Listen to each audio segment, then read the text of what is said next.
In this video I want to show you how to use your vintage treadle sewing machine to do amazingly beautiful embroidery.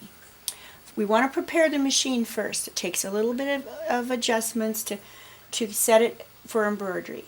First thing you want to do is either lower your feed dogs or remove them. I like to remove mine as there's no drag then on the bottom of your hoop when you're trying to embroidery. There's one little tiny screw on the bottom of the machine that holds your feed dog on. Just remove it. Take it out. Keep it in a safe place. You can put it back on if you need it. But that keeps any drag from being on the bottom of your hoop when you're embroidering. Next, remove your pressure foot. You don't want a pressure foot on because you need to have completely free rein, free motion. Your hoop needs to move in all directions as you embroidery. This is some of the beautiful work that can be done on a treadle sewing machine. And also, amazingly incredible lace work can be done. This is all done on the vintage treadle sewing machine. Next thing you want to do is loosen your top tension, and your bobbin tension needs to be a little bit tighter. You want your top thread to show through the bottom of your hoop a little bit. I like to use a serger thread. It's a thinner thread in my bobbin. Use regular thread or embroidery thread for your top.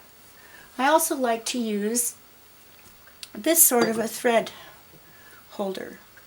There's less drag than if you were to use the spindle on your machine. It flows very freely. You want nice free-flowing thread when you embroider. Next, you want to get your hoops ready. I like to use wooden hoop. Wooden hoop is better than plastic as it doesn't bend as much as plastic, and it's also not slippery. When you hoop up your fabric, you want it extremely tight. What I do is take my wooden hoop, the inside one, or you could do either one, and wrap it very tight with about 1-inch strips of cotton. When you get to the end, just tack it a little bit to hold it and keep it in place. That will hold your fabric in much tighter than if you just use the regular hoop alone.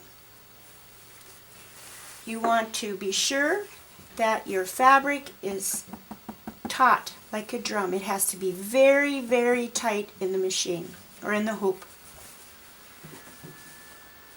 If it's not real tight, your fabric's going to jump. Your threads are not going to catch. I think that's all the first steps that you need to know to get your machine ready for use. From here in then, it's just going to be practice. And I'll post some more videos on different stitches. And one of the biggest things in learning to use a machine like this is to get the rhythm between your feet and the needle down. Once you catch that rhythm, you've got it made and you can do all kinds of amazingly beautiful work.